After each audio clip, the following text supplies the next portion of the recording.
नमस्कार। आज के इस वीडियो का टाइटल देख के आपको कुछ तो अंदाज़ा हो ही गया होगा कि हम इस वीडियो में क्या क्या चीज़ें जानने वाले हैं या क्या क्या किन किन चीज़ों पे बातचीत करने वाले हैं। देखिए, ये वीडियो पूर्णतः हस्तरेखा या समुद्रिक शास्त्र के एक, जिसे कह लीजिए, अंश या एक पार्ट जो कि हस्तरेखा है उसको समर्पित है। कुछ ऐसे रहस्य हैं जिनके बारे में हम बात करेंगे इस वीडियो में। क्या हस्तरेखा सिर्फ हाथ देखना ही है या कुछ उसमें छुपे हुए रहस्य हैं या कोई ऐसा संदेश है जो हमें ऊपर वाला या भगवान, या इसमें अगर कहें तो भगवान विष्णु देना चाह रहे हैं? इसके बारे में हम बात करेंगे। और हम बात करेंगे एक ऐसे हस्तरेखा विशेषज्ञ की जिसने एक देश के बनने की भविष्यवाणी बिल्कुल सटीक की, और भी बहुत कुछ उसके जीवन से लेके हम लोग कुछ ना कुछ उसमें अपने काम की बातें शेयर करेंगे और डिस्कस करेंगे। अब मैं शुरू करना चाहूँगा हस्तरेखा विज्ञान या समुद्रिक शास्त्र। हस्तरेखा विज्ञान पे अब तक भगवान वाल्मीकि द्वारा एक किताब, जो कहा जाता है कि सबसे पहली किताब हस्तरेखा विज्ञान पे लिखी गई। भगवान वाल्मीकि ने रामायण की भी रचना की और इस विज्ञान के ऊपर भी उनकी किताब के रूप में जाना जाता है। और इसके अलावा इसको समुद्रिक शास्त्र कहा जाता है। अब देखिए, भगवान विष्णु का इससे बहुत ज़्यादा हम कहेंगे कि रिलेशन है दोनों चीज़ों से। भगवान राम तो उनके अवतार थे ही, और यहाँ पे समुद्रिक शास्त्र में भी कहा जाता है कि समुद्र ने, जब भगवान विष्णु निद्रा योग में थे तो उनके कुछ मुद्राएं या उनकी कहा जाए कुछ चिन्ह को देख के समुद्रिक शास्त्र की रचना की गई। समुद्र देवता ने ये चीज की, तो इस वजह से उसका नाम समुद्रिक शास्त्र पड़ा। हाँ, हस्तरेखा विज्ञान उसमें एक छोटा अंश है। समुद्रिक शास्त्र देखा जाए तो बहुत बड़ा है, जिसमें और भी चीजें हैं, बट हाँ, हस्तरेखा विज्ञान एक छोटा सा अंश है। अब देखिए, अब इस वीडियो में मैं कोई आपको हस्तरेखा विज्ञान या कैसे हाथ देखते हैं ये सब चीज़ें नहीं, या वो सब आपको बहुत मिल जाएगा अलग से, और हो सकता है शायद आने वाले वीडियोस में मैं वो चीज़ भी बताऊं। बट अब ये जहाँ तक भगवान विष्णु से इसका, पहले हम लोग थोड़ा सा इसका मेल या इसका रिलेशन भगवान विष्णु से करें, तो देखा जाए तो इसका वर्णन एक बहुत ही खास चीज हस्तरेखा में, जो कि हस्तरेखा विशेषज्ञ जो सीख भी रहे हैं या जिनको आता भी है वो जानते होंगे, मंगल की रेखा। अब ये मंगल की रेखा क्या होती है? मंगल की रेखा आपके अंगूठे से आपके मणिबंध की तरफ जाती है, जो कि आपकी जो जीवन रेखा या लाइफ लाइन को सपोर्ट करती है। अब ये शुरू से ही है, ये मॉडर्न पामिस्ट्री में नहीं है, ये एंशिएंट पामिस्ट्री यानी कि प्राचीन हस्तरेखा में भी मंगल रेखा का वर्णन है, और ये मंगल रेखा जीवन रेखा को सपोर्ट करती है। अब इसमें एक बहुत ही छुपा हुआ एक रहस्य है जो कि मैं आपके साथ शेयर करता हूं। देखिए, मंगल रेखा ही नाम क्यों दिया गया उसका? जब हम किसी का हाथ देखते हैं, अगर मान लीजिए उसके जीवन रेखा में कोई त्रुटि है या टूटी हुई है या नहीं है, या कोई उसमें कोई आइलैंड है या कोई और ऐसा चिन्ह है जो कि उतना सकारात्मक नहीं है, तो हम लोग उसकी मंगल रेखा को देखते हैं। कई लोग कहते हैं हमारे हाथ में जीवन रेखा टूटी हुई है, अब हमारी मृत्यु है, पर अगर मंगल रेखा है तो हम उसको कह सकते हैं कॉन्फिडेंस से कि नहीं, ये ऐसा नहीं है, आपका जीवन पूरा अच्छा जाएगा। और आपके अगर दोनों चीज़ें हैं तो और भी अच्छा जाएगा, स्पीड अच्छी रहेगी लाइफ की। बट कहीं ना कहीं जो जीवन को सपोर्ट करती है, सेकंड जीवन की लाइफ लाइन एक तरीके से हम कहा जाए, या सेकंड लाइफ लाइन कहा जाए। तो आज क्या हो रहा है, पिछले हम लोग 50 साल से देखें, इस धरती के अलावा कोई ना कोई एक ग्रह ढूंढा जा रहा है जहां पे जीवन यापन हो सके, या जहां पे जीवन की उत्पत्ति हो सके, या हम लोग इस, अगर धरती को कुछ हो जाता है तो वहां पे हम लोग ये मानव जीवन को ले जा सकें और वहां पे व्यापक रूप से उस मानव जीवन की उत्पत्ति या आगे प्रोग्रेस हो सके।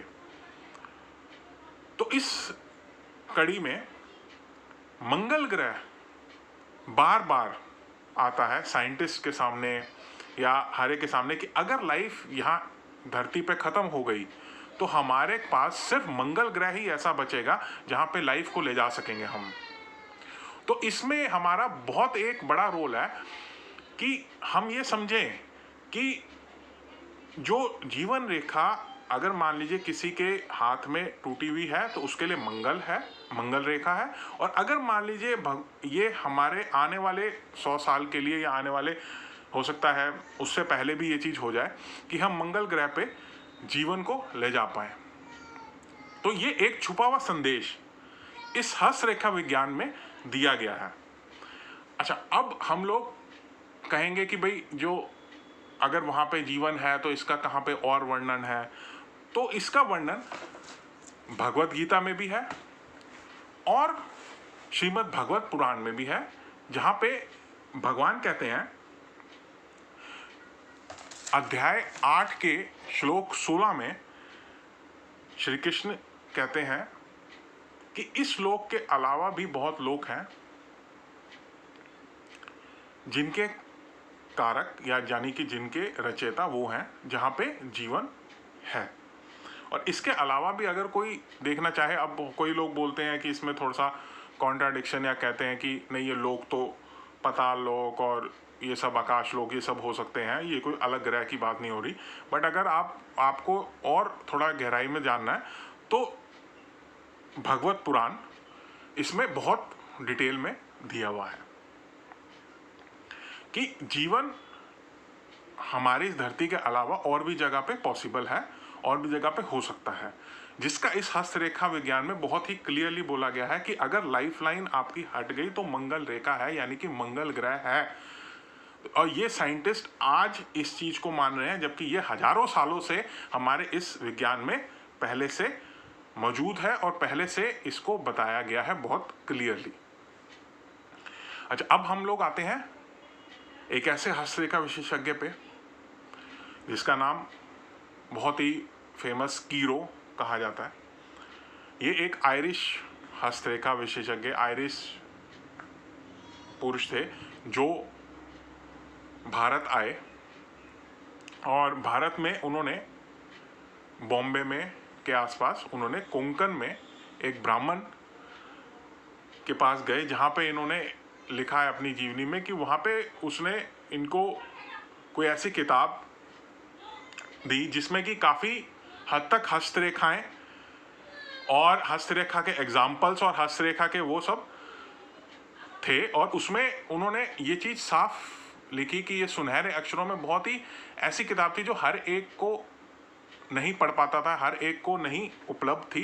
ये इन्होंने पढ़ी और इसके बाद इन्होंने वापस गए ये लंदन, और वहाँ पे इन्होंने काफ़ी देश विदेश में नाम कमाया। और इनके कुछ जो क्लाइंट्स थे वो बहुत ही समझने वाली बात है कि इसमें जो क्लाइंट्स कोई नॉर्मल क्लाइंट नहीं थे। इनके क्लाइंट के अगर नाम गिनवाए जाएं तो वहाँ उस समय के बहुत ही famous writers Mark Twain, Oscar Wilde, जसूस माताहारी, इसके अलावा जो कि सबसे ज़्यादा अद्भुत चीज़ है, एक वैज्ञानिक, और ऐसा वैज्ञानिक जिसने कि लाइट बल्ब की खोज की और हजारों खोजें की, जिसको पेटेंट कराया, जो बहुत बड़ा एक बिजनेसमैन भी था और जिसका अमेरिका में अरबों रुपए का, खरबों रुपए का कारोबार था, वो थे थॉमस एडिसन। वो जो कीरो थे वो इनके सलाहकार थे और उन्होंने उसको काफ़ी हद तक काफ़ी सारी चीज़ें बताई जो कि एक वैज्ञानिक तक को हैरान करने में कामयाब हो गए वो। और ये विज्ञान हमारे भारत का ही था। आज हम जो सीखते हैं या कोई भी नया अगर पर्सन या कोई भी सीखना चाहेगा इस हस्तरेखा को, तो उसको कीरो की ही किताबें मिलती हैं पढ़ने के लिए, तो क्योंकि हमारे भारत से ही ज्ञान गया बाहर और उन्होंने वापस किताबें लिख के वापस भारत में ही दे दी। क्यों दी? क्योंकि हमारे यहाँ पे विज्ञान ही, इस विज्ञान के पीछे एक इंस्टॉलमेंट में देखा जाए तो हमारे इंस्टॉलमेंट में हम लोग चीज़ों को मानते हैं। आज विज्ञान, हस्तरेखा विज्ञान को मानना शुरू हो गया है और इसमें बहुत ही देखा जाए तो एक दो चार चीज़ें जो बहुत ही कही गई हैं कि मतलब अब वो इंस्टॉलमेंट, जैसे एक लोन की इंस्टॉलमेंट होती है कि आज एक महीने में उन्होंने ये चीज़ मानी, फिर अगले साल ये चीज़ मानी, फिर ऐसे, पर वो इकट्ठे नहीं मान रहे उस चीज़ को। जैसे अब उन्होंने उंगलियों के गैप में से टेस्टोस्टेरोन और एस्ट्रोजन लेवल्स, इन सब को देखना उन्होंने चालू किया। नाखूनों के कलर से उन्होंने ये चीज़ को माना कि इसमें हम बता सकते हैं कि पर्सन की हेल्थ कैसी है। हार्ट लाइन को तक उन्होंने मान लिया। अच्छा, कुछ अब ये हमारे ऊपर ये डिपेंड करता है कि हम इस चीज़ को कितना और रिसर्च करते हैं और कितनी और चीज़ों में, मैं आगे आपको बताऊंगा कुछ और चीज़ें जो कि आपको बहुत ही आश्चर्यचकित करेंगी इस विज्ञान के बारे में, जो कि हस्तरेखा विज्ञान है। और हाँ, हम लोग जनरल हस्तरेखा के विज्ञान के ऊपर भी हम लोग कार्य करेंगे कि जिसमें हम लोग और भविष्यवाणी या हम लोग कैसे करते हैं ये सब चीज़ें वीडियोस आएंगे। पर आप इस वीडियो को लाइक करते रहिए और ये चैनल को सब्सक्राइब करिए। ऐसे बहुत ही अद्भुत और बहुत ही नॉलेज से परिपूर्ण, ज्ञान से परिपूर्ण वीडियोस अब आने शुरू हो गए हैं और अब आते रहेंगे। धन्यवाद।